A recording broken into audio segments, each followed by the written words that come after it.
Bonjour à tous et bienvenue pour cette conférence consacrée à John Locke, un philosophe à redécouvrir pour la COP26 qui se déroule actuellement au Royaume-Uni. Vous savez que John Locke est un philosophe britannique qui a fortement influencé, inspiré l'Europe des Lumières, la France en particulier, par ses travaux précurseurs.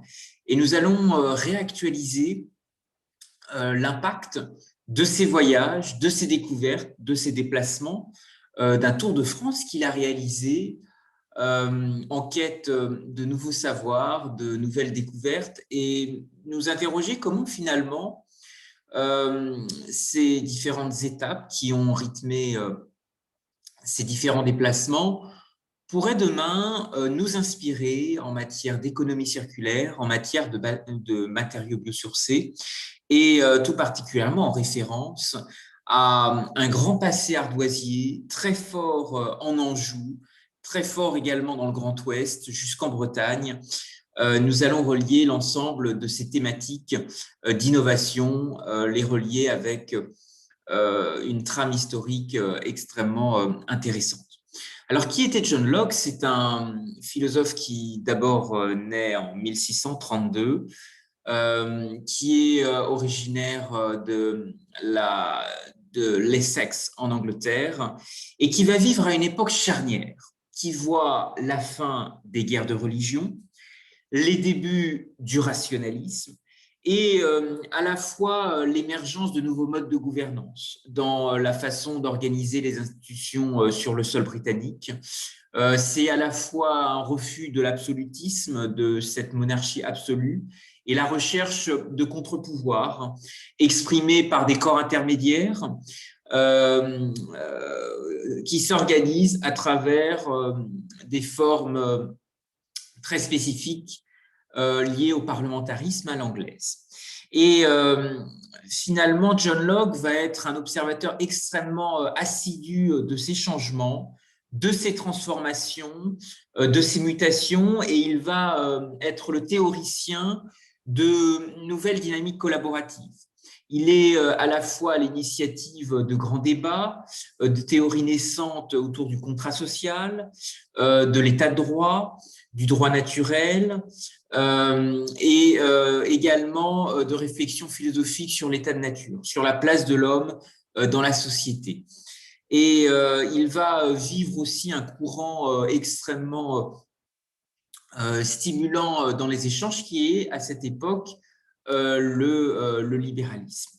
Il aura de très grands écrits qui font encore date aujourd'hui, Lettres sur la tolérance, Traité du gouvernement civil, Essai sur l'entendement humain. L'ensemble de ces travaux sont effectivement véritablement orientés sur la tolérance, dans lequel il souhaite totalement distancier, séparer le corps politique et le corps religieux et pousser le politique à s'approprier une gestion saine et efficace des affaires de la cité. Il va également beaucoup vouloir se confronter à la réalité du terrain, et c'est sur l'observation directe de ces différents voyages qu'il va aussi faire des découvertes extrêmement intéressantes sur le développement des nations, sur l'enrichissement industriel, sur l'émergence de nouvelles industries. Et ce sillon est extrêmement porteur parce qu'on va le voir, les différentes étapes de son Tour de France étaient extrêmement significatives et porteuses de sens, et elles ont aussi peut-être encouragé ou essaimé des révolutions à revenir sur le sol britannique à travers ce siècle, ce grand siècle manufacturier, cette recherche de nouvelles sources de création de richesse, de création de valeur. Et effectivement, John Locke va être un philosophe extrêmement actif dans ces débats. Alors, il sera aussi, au-delà de ses réflexions sur l'empirisme, le contractualisme et le libéralisme, ouvert sur le monde, ouvert sur de nouveaux échanges et il aura en particulier une place assez prépondérante sur la question extrêmement sensible de la traite négrière, qui sera aussi âprement débattue, puisque un philosophe qui parle de liberté, qui parle d'émancipation des hommes, d'émergence de nouvelles richesses, de nouvelles activités, de nouvelles industries. Il y a eu peut-être une partie un peu controversée autour de John Locke, puisqu'il a été aussi l'un des principaux investisseurs de la Royal African Company, pilier du développement et de la traite négrière. Et je pense qu'il faut peut-être rebondir et aller pleinement s'inscrire dans le sillage de ces travaux philosophiques qui étaient extrêmement profonds et se dire comment finalement l'Afrique des matières premières qui se rapproche de plus en plus de l'Asie des finances, comment finalement ce continent plein d'espoir pourrait aussi demain renouer avec cette philosophie politique anglo-saxonne, britannique, qui demain souhaite aussi jouer un rôle sur l'environnement, sur les matériaux biosourcés, sur l'économie circulaire, puisque ce sont des grands enjeux globaux qui font pleinement partie des travaux de la COP26. C'est aussi une réflexion demain sur la lutte autour la ruée vers de nouvelles énergies du futur, des énergies propres, vers l'hydrogène, le recours à de nouvelles dynamiques d'innovation peu coûteuses comme l'intelligence artificielle, également le numérique. Et c'est cristallisé dans ce sillon finalement de nouveaux itinéraires de création de valeur. Et comment John Locke, dans son rapport au monde, peut-être peut inviter demain des innovateurs, des porteurs de projets innovants à se réapproprier la richesse de notre sous-sol, de nouveaux matériaux respectueux de l'environnement. Et des thèmes, en tous les cas innovants, qui seront traités lors de la COP26, visent justement à s'inscrire sur ces grands défis. À la fois parce que vous savez que la lutte contre les déchets plastiques sur les océans est un enjeu planétaire, qu'il est possible, et les Anglais qui ont été, entre guillemets, les inventeurs de la boîte à outils du commerce international sont aussi extrêmement conscients que dans cette nouvelle forme de connectivité, de finance verte qui va émerger, il va falloir trouver de nouveaux itinéraires de création de richesses qui mobilisent de manière intéressante et parfois inédite des acteurs qui ne se regardent pas encore. C'est ici, vous voyez plusieurs exemples, notamment sur la transformation de sacs en amidon de manioc, qui déjà est une innovation qui avait été présentée à la COP23 et qui est un procédé indonésien qui intéresse aussi beaucoup les Africains. Vous savez que les déchets, les sacs et les déchets plastiques sont un enjeu de gouvernance mondiale et de grandes entreprises s'insèrent aujourd'hui dans ce grand défi. Je pense à L'Oréal et notamment aussi au Kenya, puisqu'il y a une chaîne de supermarchés qui est extrêmement active dans ce domaine. Il y a effectivement dans ces innovations ce rapport transmanche que nous avons avec le Royaume-Uni, peut-être des sagas de pionniers qui mériteraient d'être mises en valeur dans le sillage des travaux de John Locke, puisque en traversant la Manche, John Locke a voulu aussi observer en France l'émergence de nouvelles cités industrieuses, manufacturières, et étudier comment émergeaient sur le territoire de nouvelles dynamiques d'innovation. Il y a eu des choses extrêmement intéressantes sur la reconversion. Je vous parlais de l'économie circulaire, donc l'utilisation effectivement du sable coquillé, de déchets et brisures de coquillages dans la baie du Mont-Saint-Michel pour en exploiter pleinement le calcium et les utiliser dans le domaine de la nutrition santé, notamment la filière avicole. Vous savez que les coquilles d'huîtres sont extrêmement intéressantes pour stimuler le calcium de coquilles d'œufs. Donc, on a effectivement trouvé des choses, des innovations transmanches extrêmement intéressantes des deux côtés des pays, de l'émulation franco-britannique. et d'autres relations qui se sont aussi tissées pour trouver des alternatives pendant des périodes de pénurie. Ici, vous avez notamment l'exemple des industries probiomères qui avaient utilisé pendant un moment de la farine de manioc de Madagascar. Alors, nous allons nous rapprocher de l'Anjou, puisque John Locke est passé par cette formidable région. Il s'y est intéressé à travers le prisme d'un voyageur, voyage dans l'espace et dans le temps, parce que finalement, John Locke vient en Anjou au moment où cette région est au carrefour de l'exploitation d'un véritable or bleu qui est l'ardoise, et qui va faire souffler sur l'ensemble des toits européens un véritable vent d'innovation. En particulier en Angleterre, lors de la reconstruction de Londres, à la suite du grand incendie de 1666. Et des contacts extrêmement forts vont être développés entre l'Anjou et l'Europe du Nord à travers un courant d'exportation, une mer d'ardoise qui va se développer, qui va aussi mobiliser d'autres sous-sols ardoisiers en Bretagne, dans les Ardennes, mais aussi un peu en Normandie. Et il va y avoir effectivement des travailleurs qui vont à la fois exploiter des carrières, comme vous voyez sur ces photos, à ciel ouvert, mais aussi des mines bleues, des mines d'ardoise qui seront aussi très largement exploitées grâce à la richesse du sous-sol du massif armoricain. Et donc, ce sujet et la perception qu'en fait un philosophe britannique de manière assez précurseur lors de l'apogée, en tous les cas l'émergence de cette exportation est intéressante à regarder de près dans à la fois le jumelage aussi qui peut en être fait des symboles entre cette dimension silencieuse et éternelle du schiste bleu et l'audace du travail des ardoisiers venu perturber ce qui semblait à jamais imperturbable.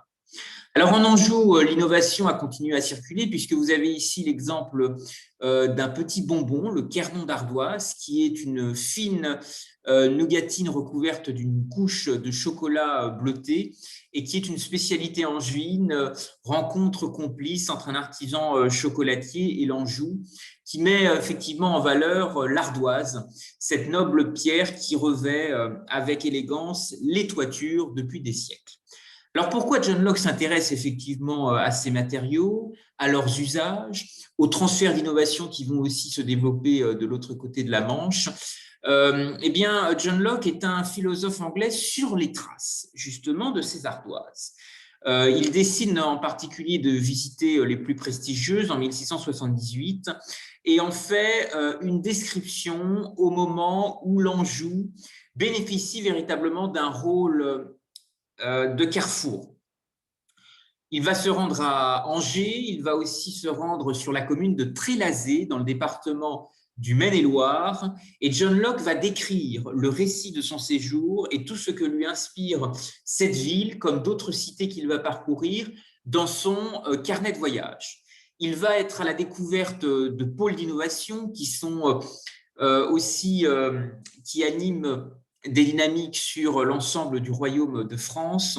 Il découvre en particulier des manufactures de textiles, des manufactures de soie, développées notamment par de grandes familles protestantes. Je pense à Nîmes, à Castres. Il se rend en direction de l'école de médecine de Montpellier, qui a, elle, digéré aussi des connaissances extrêmement ouvertes sur l'Orient et les pays du Levant, et donc un véritable carrefour méditerranéen qui intéresse aussi ce philosophe d'outre-Manche, et le long également du fleuve roi, du fleuve royal, la Loire. Il va aussi regarder comment se développent des activités de batellerie, des forges, des chantiers navals, et ça sera notamment l'exemple de Cosne-Cours-sur-Loire, où il étudiera avec beaucoup d'intérêt la construction d'encre, d'hélices, d'activités liées aussi à des forges. Alors, les relations sont intéressantes, surtout dans le contexte du Brexit, puisque finalement, comment John Locke, peut-être à travers le regard qu'il a eu à son époque, nous invite à être extrêmement innovants et audacieux par rapport à ce nouveau contexte qui revisite de fond en comble la question des frontières, la relation de l'Union européenne avec le Royaume-Uni. Et donc, s'agit-il effectivement d'un divorce ou d'un nouveau départ? Vous dire que finalement, beaucoup de philosophes, et je pense en particulier à des philosophes écossais des Lumières, Adam Smith, David Hume, ont tous réalisé un tour de France. Et donc, il n'y a pas que John Locke qui s'est arrêté en Anjou. Et ces voyages, en fait, ont véritablement marqué leur vision des changements à venir, à l'aune de révolutions, révolution industrielle, révolution politique. Je vous parlais aussi des écrits de John Locke sur la tolérance. Donc, c'est aussi un regard extrêmement fin qui est porté sur de nouveaux jeux d'acteurs, jeux d'alliances, influences respectives entre des cultures, des codes et des nouvelles façons d'inventer et de fabriquer de l'avenir. Il y a en particulier en Anjou, ce qui est intéressant par rapport à son passage, des chemins de mémoire extrêmement riches avec l'Empire plantagenet depuis Richard Cœur de Lion et de grands édifices, de grands monuments dans le département du Maine-et-Loire illustrent la grande richesse de ces liens. Je pense à l'abbaye de Foutevraud, le château de Serran, et également toute l'importance du patrimoine équestre. Alors, John Locke s'intéresse à une route, à une odyssée qui a été celle de l'or bleu, parce qu'elle est un véritable chemin d'échange, de cabotage qui mobilise un voyage assez inédit entre terre et mer, puisque ces échanges transmanche vont aussi être développés grâce à des innovations fluviales. Et John Locke s'intéresse à ce développement, à la façon dont s'organise à l'époque le Royaume de France dans la mobilisation de capacités partenariales, managériales et d'innovation. C'est effectivement l'émergence d'un modèle manufacturier qu'il souhaite comparer, confronter au mode de développement qui existe déjà en Angleterre. Alors, comment ce voyage aussi de l'ardoise s'est articulé et a pu intéresser des philosophes comme John Locke? Le XVIIe siècle est marqué par un véritable essor d'exportation d'ardoise par voie maritime. En période de paix, les carrières entretenaient de bonnes relations avec quelques lords anglais et de nombreuses cargaisons étaient justement expédiées vers les îles britanniques. Et certaines voies gallo-romaines ont même servi de route de l'ardoise à partir de l'Anjou et de la Bretagne. Vous rappelez que dans un temps antique qui est aussi très présent dans la tête des philosophes, les conquêtes romaines avaient associé la petite et la Grande-Bretagne au sein d'un même territoire qui s'appelait Britannia. La terre la plus écartée, le dernier boulevard de la liberté. Et il y a eu aussi des échanges ardoisiers extrêmement riches, en particulier avec les Ardennes, les ardoises de Fumay qui ont été porteuses aussi de beaucoup de liens et d'échanges. Le rôle des canaux qui va aussi apporter beaucoup d'innovations fluvio-maritimes pour transporter ces ardoises et qui vont faire prospérer des cités ardoisières ouvertes à des axes maritimes. En particulier dans le Finistère, je pense à Port-Launay, Châteaulin. Vous savez que l'église Saint-Maclou à Rouen a été justement en partie couverte d'ardoises provenant de Châteaulin vers 1525. Donc, vous voyez que ces gisements ardoisiers étaient extrêmement anciens. L'importance du sous-sol, de l'exploitation, effectivement, des ressources minières. Il y a en Anjou d'importants des traces encore visibles de cette activité passée où les carriers fendaient, coupaient et taillaient le schiste pour obtenir l'ardoise définitive, en particulier dans le Segréen. Je pense aussi à Saint-Barthélemy d'Anjou et enfin à Juigné-sur-Loire.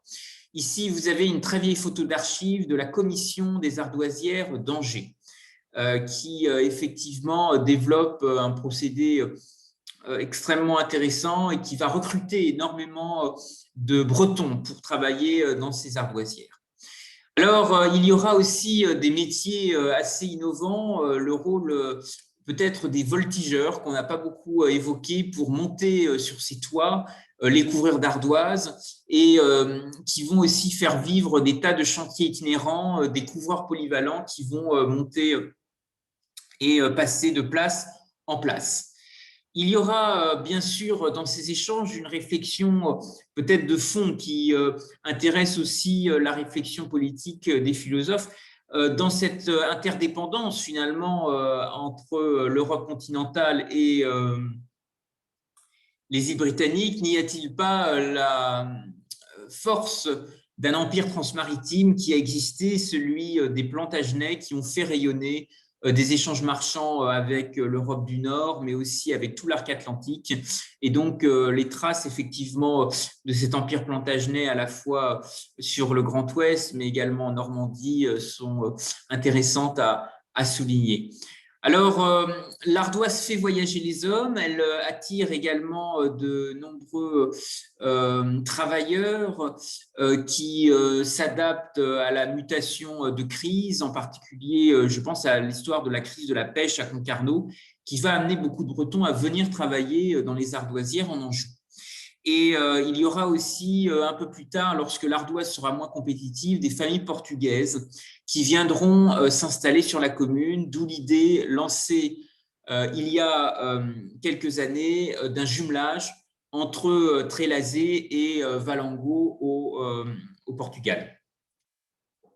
Alors, une relation triangulaire aussi intéressante par rapport à ce que je vous indiquais sur John Locke et ce commerce triangulaire avec l'Europe et les Antilles, puisque si la ville d'Angers, la capitale du Maine-et-Loire, cultive des liens avec la Suède, eh bien, lorsque Louis XIV a passé un accord avec le roi de Suez pour transformer Saint-Barthélemy aux Antilles en port franc-suédois, en échange d'un droit d'entrepôt sur le port de Göteborg, le XVIIe siècle connaît à l'époque un véritable essor des exportations d'ardoise par voie maritime vers l'Europe du Nord. Vous voyez qu'il y a une formidable dynamique d'économie circulaire qui peut-être aujourd'hui a tout son sens dans le cadre de la COP26 pour réinventer la place justement, ce voyage de l'ardoise qui peut nous inspirer demain à réfléchir à des matériaux biosourcés.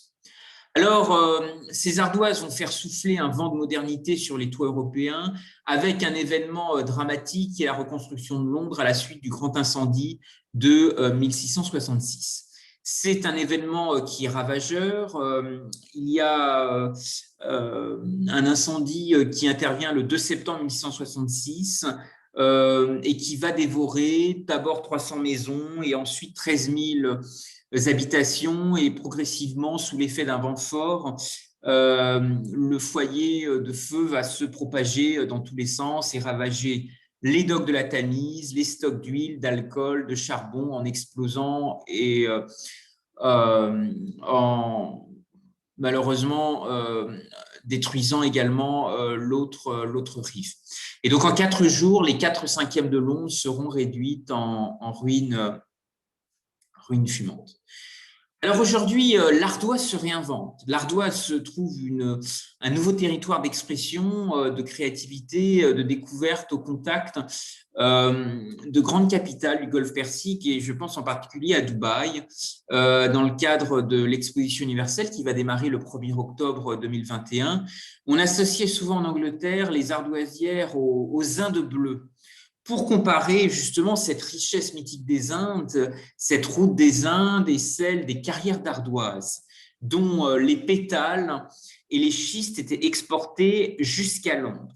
Et ces ardoises ont fait souffler un véritable vent de modernité, comme je vous l'ai indiqué, à la suite du grand incendie de 1666.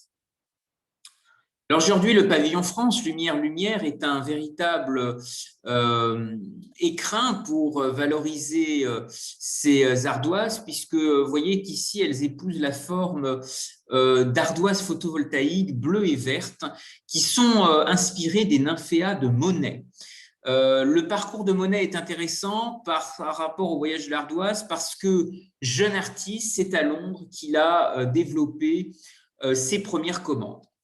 Et l'Anjou a été aussi une grande terre d'exposition universelle. Vous dire que le japonisme, qui est très présent au parc oriental de Haut-Lévrier, est aussi un clin d'œil par rapport à l'art des jardins, au génie de la botanique, au rôle aussi d'architecte qui s'intéresse à de nouvelles structures, et en particulier Alexandre de Marcel, qui va en particulier utiliser des moules reproduits depuis l'exposition universelle de 1900, où il sera notamment chargé de 3 pavillons, le Cambodge, l'Espagne et celui des compagnies maritimes. Et le roi des Belges, Léopold II, achètera notamment une tour japonaise et demandera à Alexandre Marcel de l'installer justement dans sa propriété au nord de Bruxelles. Architecte qui visitera aussi le Japon pour participer au projet de construction d'une ambassade de France à Tokyo qui ne verra jamais le jour en raison de l'éclatement de la Première Guerre mondiale. Alors ici, vous avez des pavillons extrêmement européens, extrêmement imaginatifs. Ici en photo, c'est l'exemple du pavillon belge qui va être exposé à Dubaï. Mais l'ardoise est une inspiration exceptionnelle pour l'impressionnisme du XXIe siècle et du XXIIe siècle. Encore aujourd'hui, cet impressionnisme est caractérisé par la composition ouverte et l'utilisation d'angles de vue inhabituels, une tendance à noter les impressions fugitives, la mobilité des phénomènes lumineux, plutôt que l'aspect stable et conceptuel des choses. Et donc, projet maritime ou ville-monde, eh bien, effectivement, c'est un âpre débat qui agite le Royaume-Uni de l'après-Brexit, le rôle joué demain autour de cette vision Global Britain, Global Trade. Vous avez ici les extraits d'un discours qui avait été prononcé par un ancien secrétaire d'État britannique au commerce, estimant qu'en 1999, 61% du commerce britannique se faisait avec l'Union européenne. Aujourd'hui, cela atteint 43%. En 2025, il a été projeté, estimé que les exportations vers l'Union européenne passeraient sous la barre des 35%. La Commission européenne elle-même prédit que 90% de la croissance économique mondiale dans les 10 et à 15 prochaines années sera générée à l'extérieur de l'Europe, un tiers par la Chine seulement. Alors, Londres, comment effectivement cette ville-port sur la Tamise, cité cosmopolite, s'imagine? Peut-être, et ce sont des débats qui ont été soulevés dans la presse, peut-être sous la forme d'une cité-État. Vous voyez qu'on remarche un peu sur les idées de John Locke, très attaché au libéralisme, à la tolérance et à l'ouverture vers de nouvelles routes et de nouveaux axes de communication. En réalité, Londres a toujours été très, très ouverte sur l'Asie, très, très connectée au Moyen-Orient. Et ce qui est projeté aujourd'hui fait peut-être un écho à la période des philosophes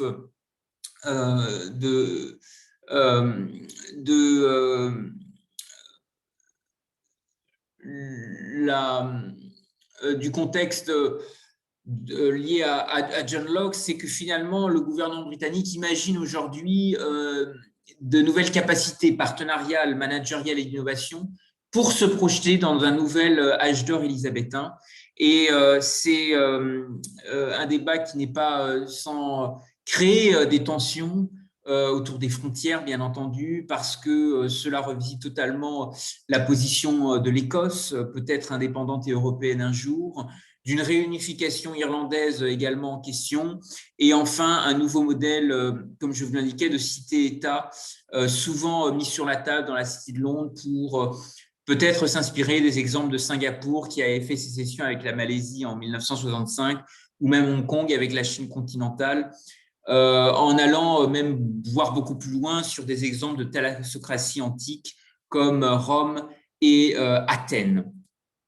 Alors ici, quelques images de Londres, de la City, de cette transformation qui s'est faite grâce aux échanges, au libéralisme anglo-saxon, au climat de tolérance aussi qui a permis d'accueillir de nombreuses canopées de talents nomades, éclectiques. Et Londres a été effectivement un véritable tremplin pour les entreprises, des PME, des entreprises régionales vers le Moyen et l'Extrême-Orient. Et c'est peut-être un élément extrêmement fort que finalement pour la COP26, les Britanniques vont chercher à aussi développer dans le sillage de John Locke, c'est trouver peut-être de nouvelles modalités collaboratives, de nouveaux véhicules de co-investissement et de confiance qui permettent demain de façonner de nouveaux échanges. Échanges qui peuvent jouer un rôle dans l'économie circulaire, dans l'innovation, pas seulement transmanche, mais à l'échelle aussi de toutes les nations anglophones du Commonwealth. Et c'est ça le joker londonien. Le Royaume-Uni est un marché très compliqué. Il est plus facile pour un exportateur d'aller en Australie ou à Abu Dhabi. Et le plus dur est de se faire accepter dans des clubs. Il y a beaucoup de codes non écrits introduits dans les milieux d'affaires. Et la Grande-Bretagne a peut-être gardé en fait l'image d'une économie un peu désuète, en déclin, type années 70, mais c'est véritablement un pôle d'ouverture exceptionnelle qui attire des grands sièges sociaux japonais et américains, et seulement à 1 heure d'avion de l'Anjou du Grand Ouest. Donc, c'est quelque chose qui n'est pas à négliger, même si effectivement le Royaume-Uni, ce qui a été aussi un électrochoc pour le Brexit, c'est que ça a profondément révélé des tensions, et en particulier un pays à 2 vitesses, avec des échecs, à la fois une crise du logement sur, c'est une île, hein, sur le sol insulaire britannique qui n'a pas été réglé depuis 30 ans, aussi peut-être des choix domestiques et puis des destructions d'emplois industriels et manufacturiers, des effets de la mondialisation qui ont aussi profondément touché, heurté l'opinion publique britannique. Ce qui a entraîné effectivement les surprises du référendum, les arguments économiques qui avaient été martelés par la campagne Remain pendant 6 mois n'ont eu quasiment aucun impact, et le résultat a été plutôt le fait de sentiments passionnels que de faits purement rationnels. Et donc le peuple britannique, d'ordinaire plutôt pragmatique, a préféré ce saut dans l'inconnu plutôt que le maintien du statu quo, ce qui a fait déchaîner beaucoup de remarques extrêmement acides et amères dans la presse, avec beaucoup de réactions, de débats passionnés sur cette désertification invisible, cette ghettoisation entre certaines communautés, mais vous dire que le Royaume-Uni restera un espace extrêmement dynamique, proche de l'Anjou, proche de la France, avec lequel beaucoup d'entreprises, de porteurs de projets innovants peuvent rayonner et développer demain des dynamiques d'avenir, même si effectivement la mobilité des travailleurs va se trouver fortement amoindrie avec l'émergence d'un système de permis à points qui va rendre l'immigration beaucoup plus sélective,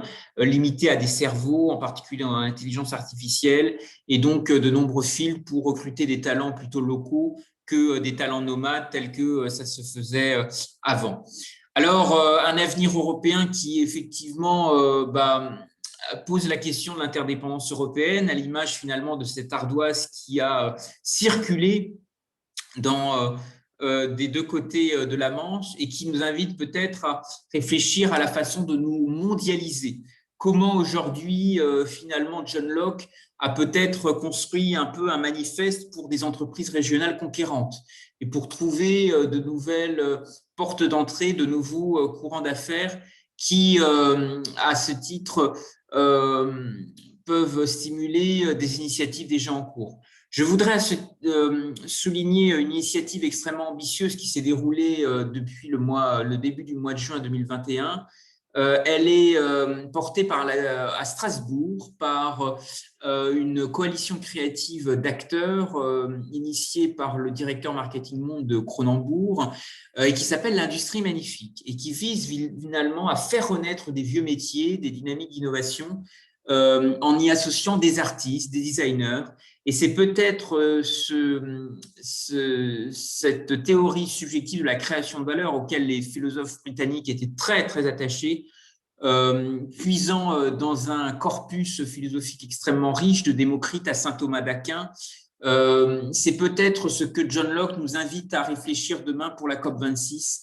Comment réinventer de vieux métiers, comment renouveler peut-être des usages en y associant des innovations, de nouvelles façons d'interagir et de collaborer ensemble. Je vous invite à regarder de très près la programmation de l'Industrie Magnifique, qui est peut-être un état d'esprit alsacien qui pourrait justement inspirer aussi notre relation transmanche avec nos voisins britanniques pour faire revivre la richesse de ces liens, de cet axe ardoisier qui jadis a été si fort. Ce voyage de l'ardoise entre terre et mer me permet aussi de vous faire part du rôle joué par des ports qui cherchent aussi à se réinventer. Et là, vous avez l'exemple notamment de la glacière de Lorient qui souhaite devenir un tiers-lieu maritime à travers une reconversion intéressante pour accueillir justement de nouvelles activités.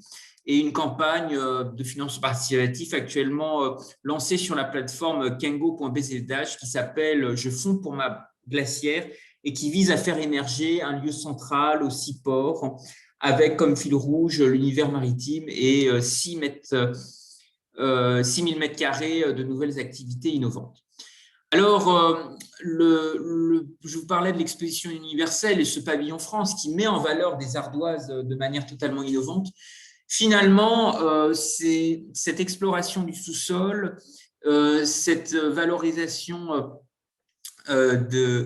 d'un grand voyage ardoisier et peut-être aussi au cœur d'une question prégnante qui est dans la tête de nombreux philosophes, qui est cette question de la création de valeur. Comment peut-on créer des richesses aujourd'hui?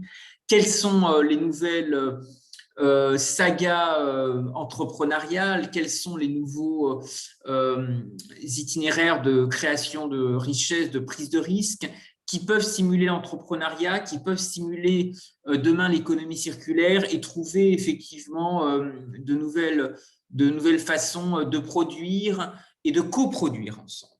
Et cette définition du progrès qui a été aussi très très proche de celle des philosophes et en particulier de John Locke, finalement a aussi permis par écrit de faire germer des travaux extrêmement ambitieux et qui sont au cœur de la scénographie de l'exposition universelle de Dubaï, en particulier du pavillon France, et de sa thématique principale qui est celle de la lumière et des lumières, innovation technique et innovation philosophique. Et comment l'ardoise peut être justement au cœur de ce potentiel, de ce débouché. C'est l'espace qui lui est consacré à travers la mise en valeur de l'encyclopédie de Diderot et d'Alembert, ou dictionnaire raisonné des sciences, des arts et des métiers, qui va être au cœur justement de l'écrin du pavillon France à l'exposition universelle de Dubaï, que je vous invite aussi à découvrir. 2021 n'est pas une année banale parce qu'en relation avec d'autres philosophes, nous célébrons aussi le tricentenaire des lettres persanes de Montesquieu, qui ont été aussi un événement majeur parce que finalement, Montesquieu a été aussi un formidable philosophe qui s'est beaucoup intéressé à des corps de métier, à des savoir-faire manufacturiers, à la mobilisation aussi d'un certain nombre de corporations, de charpentiers, de populations qui, sur le Grand Ouest, en Bretagne, on les appelait les cacous, étaient des cordiers, exploitaient aussi toute la filière du bois et étaient souvent frappés de ségrégation, étaient considérés un peu comme des intouchables parce que on les associait comme finalement des lépreux qui pouvaient transporter à l'époque la peste.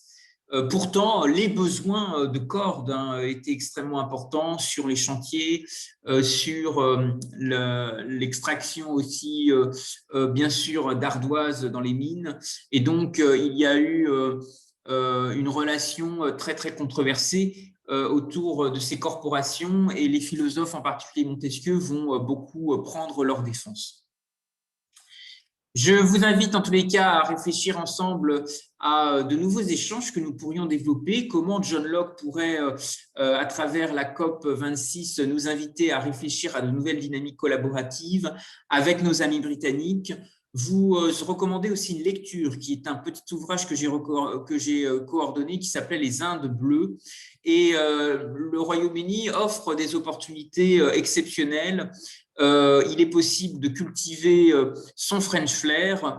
Je pense que l'économie circulaire, qui est aujourd'hui très développée par la Fondation Ellen MacArthur, pourrait demain nous inspirer, nous encourager aussi à développer de nouveaux liens, de nouvelles façons d'innover et de développer des fertilisations croisées ensemble par rapport aux enjeux de demain.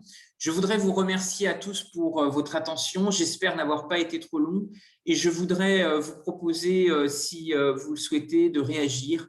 Je vais répondre à l'ensemble des questions des participants. Je voudrais vous remercier d'avoir été présent et je vais vous répondre.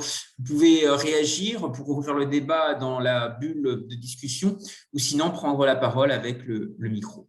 Merci à vous et je vous souhaite une excellente journée. Je reste à votre disposition pour répondre à vos questions.